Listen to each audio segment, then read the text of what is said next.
Hi, everybody. Welcome to Radio 815, the podcast dedicated to examining the works of writer, director, producer J.J. Abrams and his Bad Robot universe. I'm Matt Crandall, here with Marcelo Inostroza, as we continue to break into Alcatraz Season 1. Today we are talking about the episode The Ames Brothers. And Marcelo, you better keep yourself in line or I'm going to tell Rebecca you own the entire Twilight Saga on Blu-ray. That was like the only laugh out loud chuckle moment of this episode. Listen, I really don't like the fact that the Alcatraz writers seem to feel the need to show us a billion fucking flashbacks of the uh weekly villains. I fucking hate that. If they started this episode with the villains for this week, appearing in Alcatraz and then shift to Hurley in the Alcatraz bunker, discovering that these people got there, that would have been a perfect place to start. But I hated the way this episode started. I couldn't stand it for some reason. It just annoyed the shit out of me. Yeah, it's been one of the things that we keep hitting on this pod and this rewatch is that this show spends so much time delving into the backstory of the 63s, and we don't care unless, Ray or, whatever, it's escaping me the grandfather's name, unless it's involving them, like we really don't care. Some of the flashbacks with Hauser, I'm like, okay, you can maybe make me care. But when like we're spending a lot of time on like how the Ames brothers operated the first time they were in Alcatraz and their day-to-day life in the 60s, I'm like, why? Why am I not spending time with Soto at home or Right. doing something else?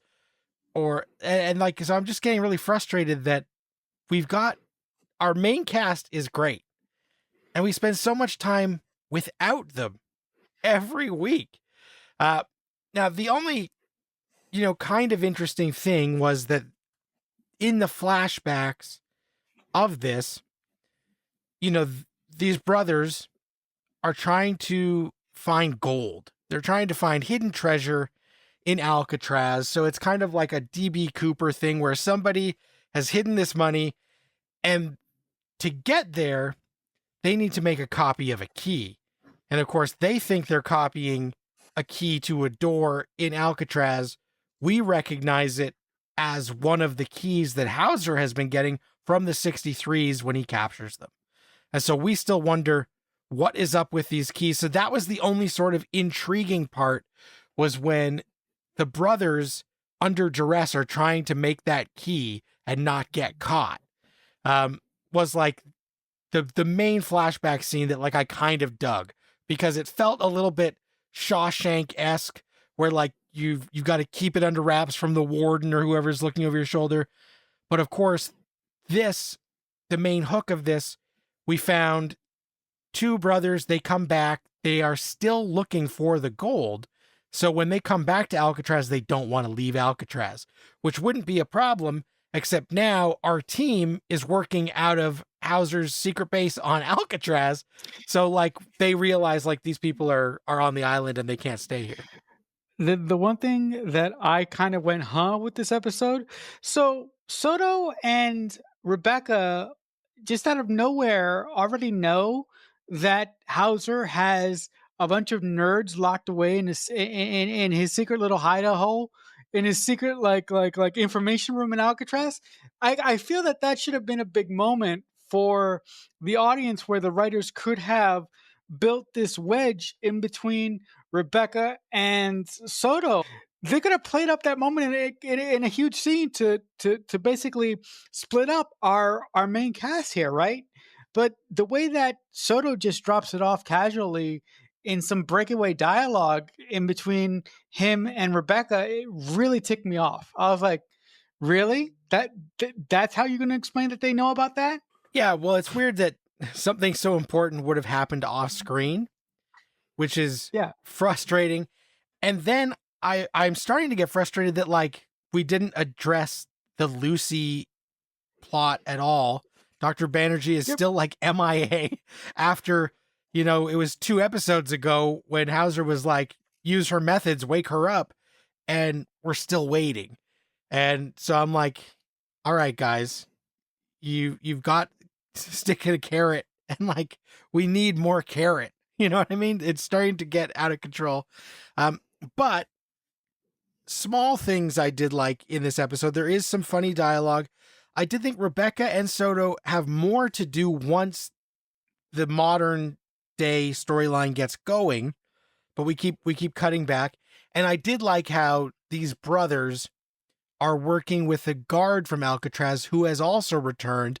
And the only reason I like that is because it's character actor Frank Whaley, who people might recognize as look at the big brain on Brett. Brett from Pulp Fiction. And he's also in a great 90s movie with Jennifer Connelly called Career Opportunities that I really loved. So having Frank Whaley as the slimy, you know, guard who's working with these brothers to get the gold who came back. Thought it was interesting that we had three guys come back at once. A whole trio of 63s that have returned. Which is interesting. So it makes me wonder, okay, it's not just one at a time. Are we going to get to a point where 10 of these 63s are going to come back at once? And how's the team going to deal with that if they are murdering, looting to get these keys and do this other stuff? I would love for a 63 or for a group of 63s to come back and actually fucking panic about being in present day, because I've said it in episodes past. It really bugs the shit out of me how these criminals keep coming back and nobody fucking asks how, right? They just fall asleep in 1960 or in 63 and then wake up in present day and they don't fucking panic. They know how to use a gun. They know how to get around. How, like really? Look, I'm not trying to be like overly negative, although it probably sounds that I'm being that way.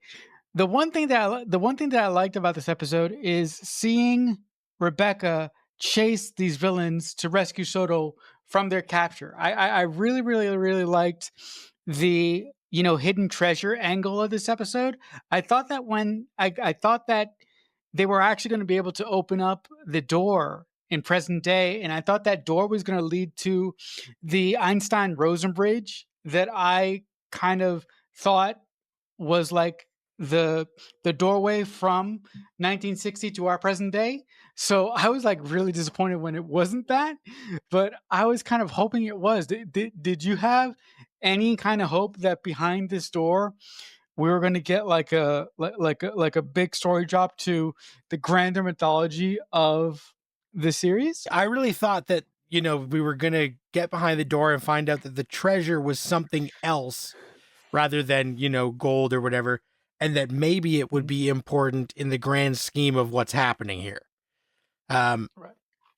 Now they chose not to do that. They chose not to really go down that road, which is fine. Like, I did appreciate the finale where, you know, Hauser does show up and everybody is kind of working together. And as you mentioned, you know, Soto needing to be rescued and Rebecca having to make sure that he doesn't get killed, like, is interesting.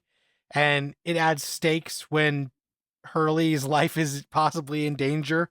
And I did like when, you know, it seems like Rebecca is going to get the jump on the bad guys. And then we realize that the other brother came back at the same time. So there was like a few cool moments and a few cool things that they did within the episode. But again, for a mystery box show, if you don't open any of the mystery boxes, I'm going to get pissed. And yeah, this is only, we're now 3/4 of the way through the season, so they still have time. But imagine if like nothing of consequence happened in 4 episodes of Lost in a row. Like, that would be unthinkable, right? Yeah. So like, even Fringe, which did have mysteries of the week, often had something of consequence, information drop that would be important and carry over, you know, at least every 2 to 3 episodes, if it wasn't every episode. and I hate anybody listening to these is just gonna be like, this guy's saying the same thing every week. The ingredients are right and the recipe is fucked. I feel that the writers aren't so concerned with the grander mystery. I think they just want to make entertaining episodes. And I don't think that they care about the mystery that much, because if they cared about the mystery at all, they would have given us bigger pieces by now. They would have, and it makes me feel like this team must have like really dug Prison Break or like Breakout Kings, that was basically just a light spin-off of Prison Break. And it was around the same time, I think like 2011, 2012. So I just wonder, like, they must have overestimated how much we were going to care about each of the inmates and the mystery of why they were in Alcatraz, which is like not something I care about. And I also don't care about the day-to-day operations of Alcatraz in the 60s. Like, it's not a fascinating thing to me. You know, this is a show that if Soto was watching this show, he would think all of that flashbacks were riveting because he cares about everyone from Alcatraz and the day-to-day operations. But us, we would be more riveted by Soto telling us cool stuff than we are the things that would interest that character. Right, and you just mentioned Lucy a couple, just a short while ago, and I completely forgot that Hauser got her from the hospital until you mentioned it. I had initially thought that she was still in the hospital, but I totally forgot that Hauser brought her back to Alcatraz 2.0 and basically told the doctor from Saving Grace, he played Nalf. He's a really good character actor, to fix her. And I'm like, okay, so you brought her back in one episode, but then you just forget about her for like 4+ episodes. What the hell? Every time that these writers pick up a really really cool story point, they forget about it for episodes on end. At this point, I feel that they're not going to pick it back up. And in the flashbacks, there's a younger version of Rebecca's grandfather, and he has one quick scene when he goes to see Rebecca's great grandfather, who's the man that killed her partner in present day. And the only thing that he says to him is that, "Oh, I'm gonna." The warden finally, brought me into his inner circle, and I'm gonna find out what is happening to you here. And that's the only thing he says. I feel that the flashbacks should have been focused on the younger version of Ray trying to figure out what the hell is happening to his brother. That would have been a much more intriguing way to delve into the overall mystery of the show. At the same time, you could have had uh, the B story dealing with the brothers and trying to find the treasure in Alcatraz. You could have done those two things and balanced them really well, but they didn't really do anything with that at all. Yeah, especially because, as you said, we're dealing then with two sets of brothers because Ray and Tommy, you know, yeah, they had one scene. It was very short, and it was Robbie Amell walks in and just says, like, I'm getting close. The warden trusts me. I'm going to find out what's going on here. And Right. it's like, okay, why don't you give me the scene where he comes and he just says, the warden told me what's going on here, and here's what it is, right? I don't need the scene of, I'm getting close to the warden. I'm going to try and find out what's going on here. Well, no shit. That's the whole reason you're fucking at Alcatraz. I inferred that from the first time you appeared on screen, and we knew that Tommy was your brother, right? Like, you're here to figure out what's going on and the best thing for your brother. So to have this meeting where he's like, guess what? I'm going to try and find out what's happening. Well, no shit, Sherlock. Like, just tell us once you have the info. So I was happy to see, Ray and Tommy get a scene, but then I was also just like, this scene is a nothing scene. I think that scene is the writers trying to carry over serialized exposition. It's like the person who wrote this episode forgot that, oh, in the last 10 minutes or in the last 20 minutes, we're supposed to hint to our grander story, but it's like the writer or writers of this episode fell asleep and they forgot that part. Yeah, or like they were like, man, this is so juicy, we can't put it in this episode. And I was like, oh, Right. okay, great. Like, right. Wake me up. Are Wake me up when you do have it in your episode. are are you surprised that we haven't seen the older version of Ray? Because it seems like forever ago that we discovered that that he is actually Rebecca's grandfather. Like have you have you been surprised that the writers haven't used that great character actor to propel the story forward? Like hearing all these flashbacks from him would have been something really cool. Yeah, and I think it just must be they could only get Robert Forster for 4 episodes of the season, either budget Right. reason or scheduling, and that he wasn't available to them. Because why Right. would you introduce this character and then bench him? Especially, yeah, as you said, like the last time he appeared was when we found out that him and Tommy were brothers and that he is actually Rebecca's great uncle or whatever it is. Uh, so I am mystified that like don't give us this again, don't give me a great character actor with an interesting character and then bench them for 80% of the season. Like you've got the great team and you just aren't putting the guys in. Um so I wonder now that like we have to be sort of thinking of shifting into the end game because we only have a few left. Like I would imagine even if they are pushing everything off, like the last 3 have to be substantial. Is that too much to ask for at this point?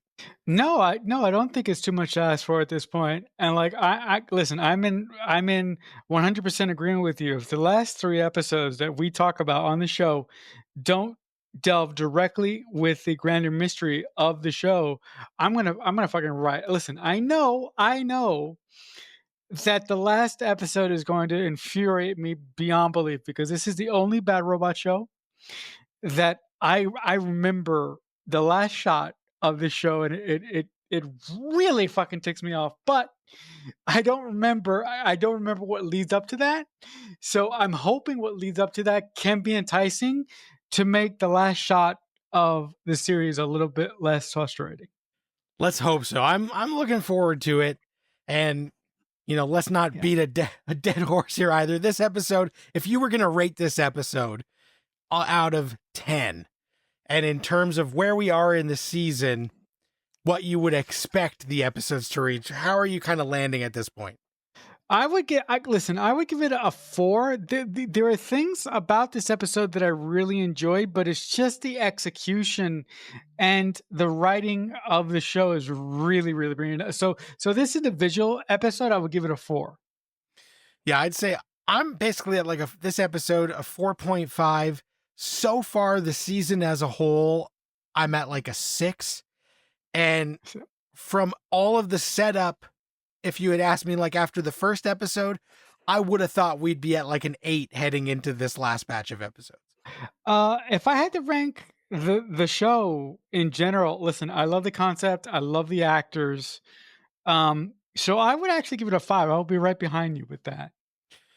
And I Like, think that's probably just the bias of I rate a little bit yeah, higher and you're a little bit stingier with your yeah, your stars. yeah. Yeah. Just a little bit stingier, guys. If you don't believe us, go and check out our letterboxes. It'll back it up. It absolutely will. In the third act of this episode, it's kind of postulated that the warden of Alcatraz might come back. Do you think that the warden is the mastermind behind this whole thing? Well, so they've really been laying on that the warden knows everything that's going on and Right. he has been working with whatever her old name, Dr. Banerjee in the past. So like Dr. Gupta, right? yeah. So like the two of them seem to be the ones who know what's happening. And obviously because they copy his key and it's one of the keys rather than the key to the thing, like we are pretty sure that he's one of the ringleaders of whatever happened. But why? Why and to what end is still like anybody's guess. Do you have any theories you want Mhm. to float?